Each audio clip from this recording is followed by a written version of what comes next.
yang ketiga, yaitu Sosok Profesor Dr. Juhadi MA. Kepada Bapak kami persilakan.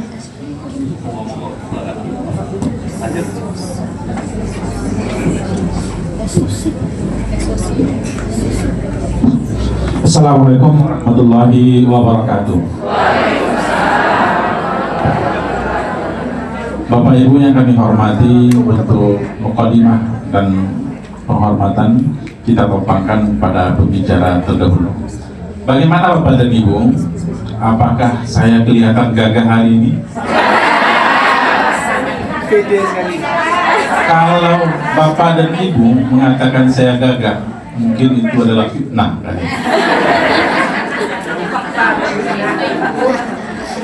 Bapak Ibu yang kami hormati, pada kesempatan hari ini kami kasih waktu oleh Kementerian Agama, dalam hal ini Bapak Kandidat Dr. Zulkifli. Sebenarnya saya berpikir juga, jangan-jangan beliau ini mengambil hati Ketua Prodi ya, diundangnya seminar, kemudian dihadapkan dengan Bapak Ibu sekalian. Sebenarnya kaget juga saya saat diminta oleh panitia, Pak kirim fotonya Pak. Untuk apa fotonya? Bu Elvitasari, untuk seminar nanti Pak. Jangan-jangan ini memancing-mancing ini kayaknya. Sebenarnya Bapak dan Ibu, dari awal tadi pembicaraan, mulai dari wagub kita, Pak Kemenak, kemudian Pak Prof. Saifullah, Pak Rektor tadi, saya berkesimpulan bahwa titik persoalan Kabupaten Solo ini adalah berkaitan dengan pendidikan moral. Saya dikasih tema berkaitan dengan moral juga. Tapi karena latar belakang saya Bapak dan Ibu adalah seorang pendidik, saya pernah mengajar di sekolah dasar Bapak dan Ibu. Saya penempuh pendidikan diploma 2 agama. Tahun 2005, tidak laku lagi yang D2 itu. Dengan terpaksa hati melanjutkan studi di S1. Tamat di S1 saya mengajar di SMP swasta, SMP Pertiwi, binaan dari Setda Provinsi Sumatera Barat. Banyak tonggaknya dibandingkan dengan siswanya. Diperiksakan mati tak namun seperti itu. Tapi saya belajar dari sana bahwa generasi muda itu orang-orang yang terpinggirkan secara perhatian dari sekolah negeri. Maka pindahlah mereka ke sekolah swasta. Rata-rata mungkin di Kabupaten Solo yang SMP atau SMA itu yang swasta itu jarang sekarang yang ada, kecuali yang berbau IT. Itu pengamatan saya secara pribadi. Kalau di Padang juga seperti itu. Sekolah SMP yang swasta, yang SMA swasta itu kurang diminati lagi.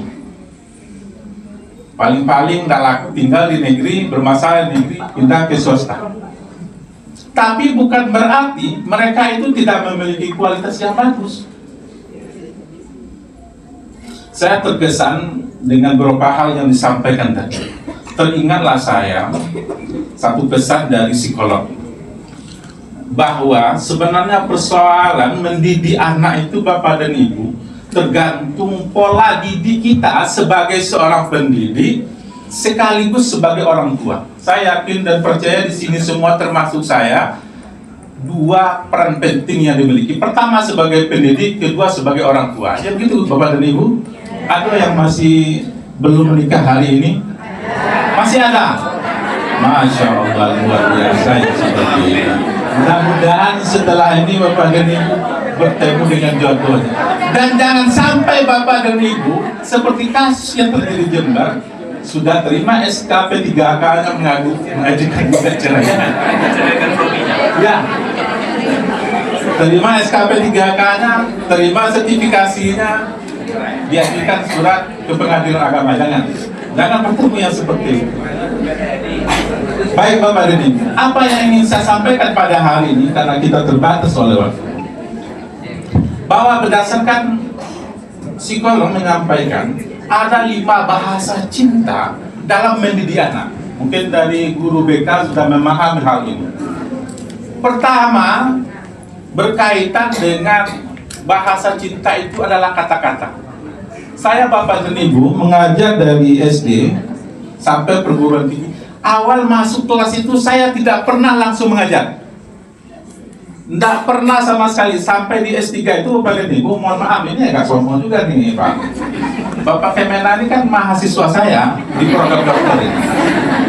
Ibu Lezi dan kawan dari sini rata-rata kepala semuanya. Ada kepala, termasuk Pak Kabir itu mahasiswa kami Pak dan Ibu. Sebenarnya mereka itu sudah bisa membawa mobil, mesin punya oleh. Nah, cuma Abu dulu dapat SIM dari kawan-kawan tuh. Bapak dan Ibu, dalam mengajar saya nggak pernah langsung mengajar, tapi yang paling penting itu menciptakan suasana belajar yang nyaman, berkata dengan berbicara dari hati ke hati. Mau tanya dulu, kan dalam pembelajaran dikenal dengan istilah persepsi gitu ya, dikenal yang pembelajaran yang belakang sambil bercerita. Saya Bapak dan Ibu pernah mengalami pengalaman seperti ini. Anak sekolah yang terlantar di sekolah negeri, nakal banget di sekolah negeri, kemudian pindah di sekolah swasta.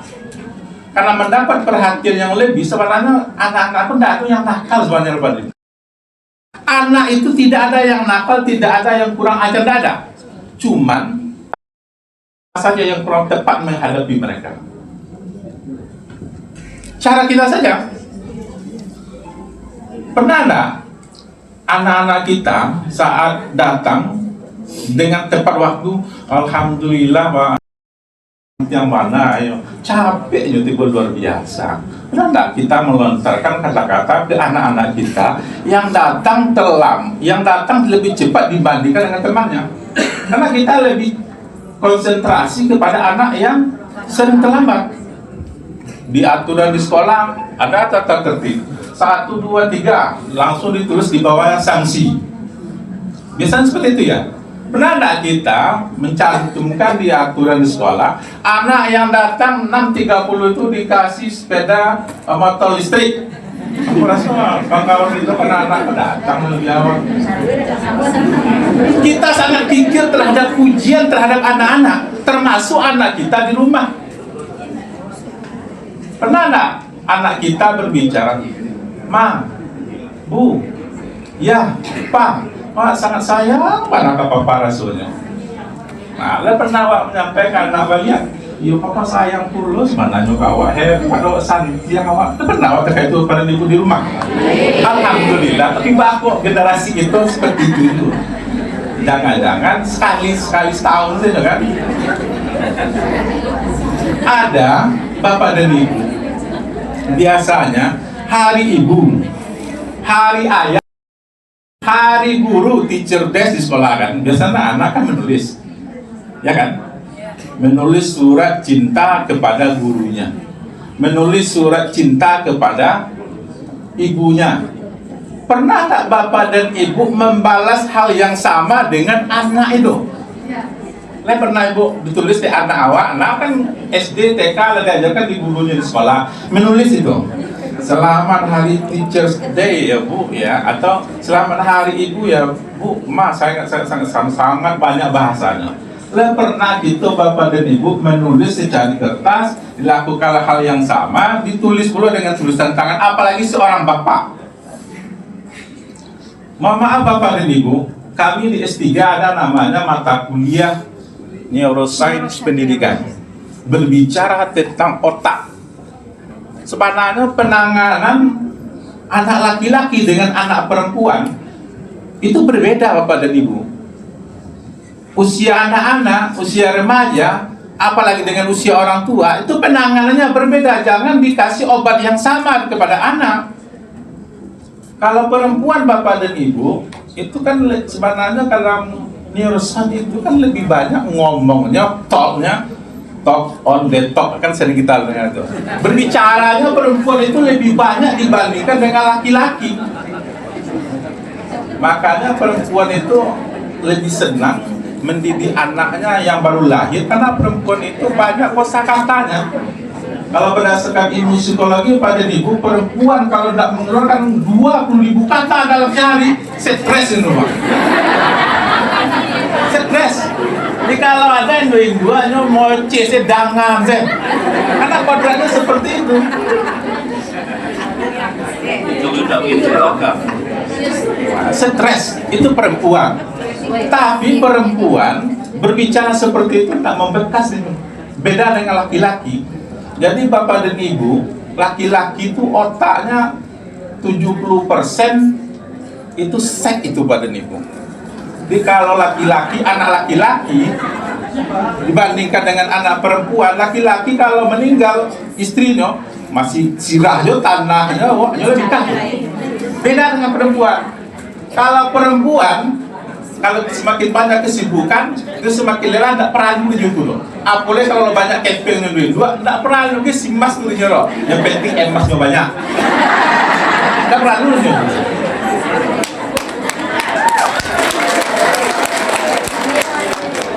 Jadi artinya pada itu makanya tadi itu udah apa kok dadaknya gitu.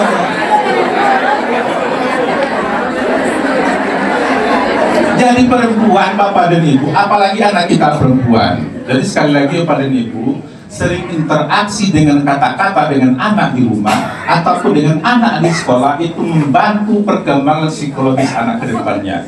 Tidak hanya disandarkan kepada guru BK ataupun kepada wali kelas ataupun kepada orang tuanya, tapi saling bekerja sama itu penting. Kadang-kadang guru-guru di sekolah memanggil orang tua, mungkin sama juga persisnya di kita. Kalau dipanggil orang tuanya oleh guru, anggapan orang tuanya mungkin SPP lo kayak anak rumah sini kan. Kebanyakan orang tuanya seperti itu. Asal dipanggil, mungkin baju anak sekolah perlu bayar, tidak timbul gitu. Jadi penyampaian ini Bapak dan Ibu mesti harus sering kita lakukan ke orang tua.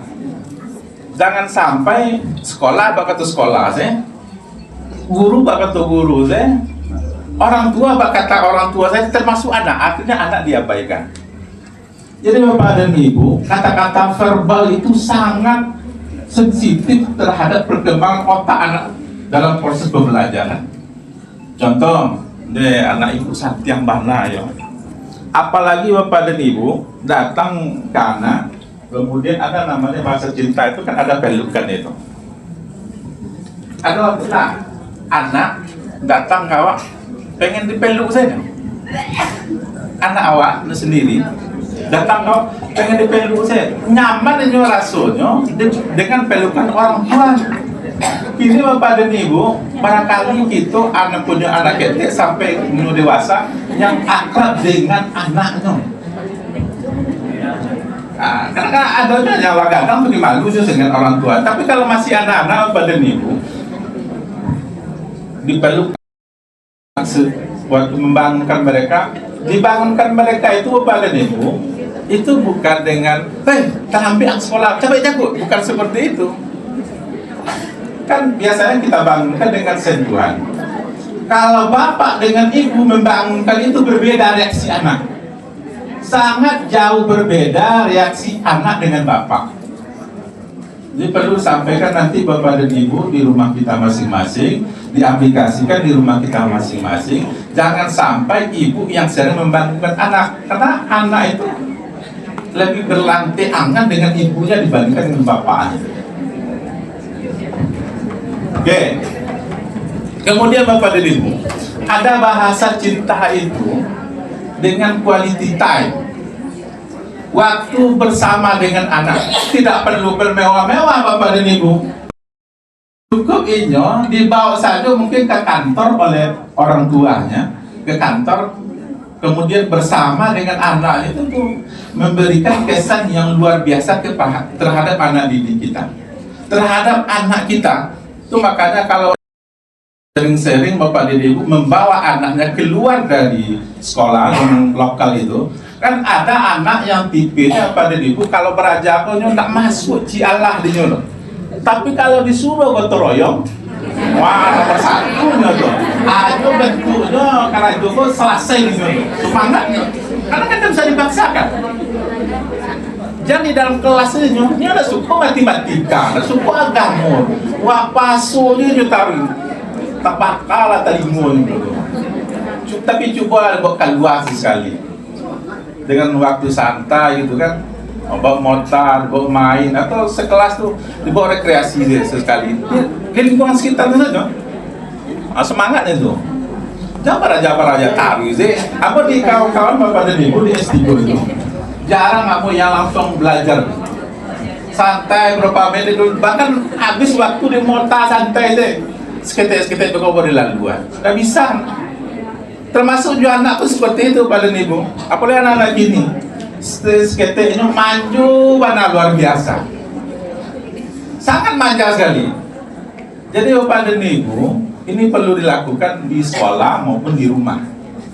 Karena kita sebagai pendidik, karena kita sebagai orang tua juga di rumah, jangan sampai monoton terus belajar di kelas. Sekali bolehnya belanja kan, walaupun kalau buah-buahnya seribu dia di kumpulan mau sama nambah lagi cuma. Ataupun acara memasak di sekolah bersama-sama, mengajarkan mereka kolaborasi satu dengan yang lainnya, interaksi dengan kita, itu mengasah otak mereka itu supaya berpikir, supaya bekerja sama, mencari ide yang baru. Itu sebenarnya pendidikan itu pada ibu. Ini sangat senang rasanya mendidik anak itu dengan cara yang tepat. Tapi kalau tidak dengan cara yang tepat, maka yang dimunculkan oleh guru itu adalah marah, berang bakal panjangan sih. Angsi malah gua, maka sih kan seperti itu. Anak-anak kan maka sih, no? Seperti itu karena cara kita yang kurang tepat mengajari mereka. Jadi perlu rasanya Bapak dan Ibu kalau pengen pendalaman materi berkaitan dengan bagaimana otak bekerja, bagaimana kita mengajar anak-anak dengan sentuhan-sentuhan cinta itu, boleh melanjutkan studi nanti di program S3. Ada mata kuliahnya Neuroscience Pendidikan. Luar biasa yang seperti itu pada Ibu. Karena kalau kita tidak tahu bagaimana unsur otaknya, bagaimana perempuan itu, bagaimana laki-laki itu bekerja otaknya itu, kita sulit mengatasinya. Sulit kita apalagi sebagai seorang pendidik. Tidak rugi-rugi betul pada Ibu kuliah di Muhammadiyah itu. Saya yakin dan percaya suatu saat nanti lahir doktor ataupun magister dari Kabupaten Solo ini yang ahli dalam bidang pendidikan khususnya otak ini.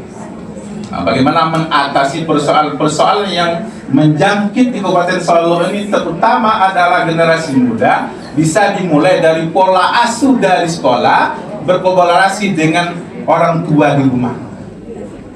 Jadi yang terakhir Bapak dan Ibu, memberi hadiah. Bapak dan Ibu pernah nggak dikasih hadiah oleh murid-muridnya? Biasanya kalau kita ulang tahun dikasih hadiah oleh kue, kan dirayakan di foto. Pernah nggak ibu ngasih hadiah kepada anaknya dalam momen-momen tertentu di luar penerima rapor? Cek mana ibu? Sebagai wali kelas Bapak dan Ibu, berkunjunglah ke rumah anak-anak itu. Dan tahu Bapak dan Ibu, rumah anak si A sampai nomor anak yang 30 lah pernah Bapak dan Ibu datang ke rumahnya di luar jam pelajaran, membawa sesuatu, walaupun kue tarzes keteknya kan, atau kue biskuit Roma kelapa sih, gak sebungkui. Kunjungilah Bapak dan Ibu. Itu kesannya luar biasa yang seperti ini. Itu kan mengajarkan kepada kita bahwa hubungan kita dengan anak itu tidak hanya di sekolah, tidak hanya wali kelas saja, guru agama ataupun guru BK sebenarnya kan ini wajib, apalagi guru BK berkunjung. Dalam setahun Labara menjalang melaki sampai ke rumah, singgah sebentar ke rumah anak murid itu, bawa saya agak segede mungkin kue Roma atau kue bon-bon yang 6.000 itu kesannya luar biasa apa ini. Nah, Oke, jadi Bapak dan Ibu sebenarnya Bapak dan Ibu lah hebatlah satu yang sebenarnya kok. Cuma kadang-kadang kita perlu diingatkan juga terkait dengan bagaimana cara mengolah pendidikan di kelas ataupun di luar kelas. Jadi sama-sama kita Bapak dan Ibu untuk memulai mengurangi generasi muda kita ini terlibat hal-hal yang sifatnya kejahatan moral. Kita mulai dari pola asuh di sekolah dan di rumah, kolaborasi antara guru dan orang tua. Demikian yang bisa kami sampaikan Bapak dan Ibu, bisa kita diskusikan nanti. Mudah-mudahan diskusi kita berlanjut dari sini sampai ke program doktor Universitas Muhammadiyah Sumatera Barat. Terima kasih. Assalamualaikum warahmatullahi wabarakatuh.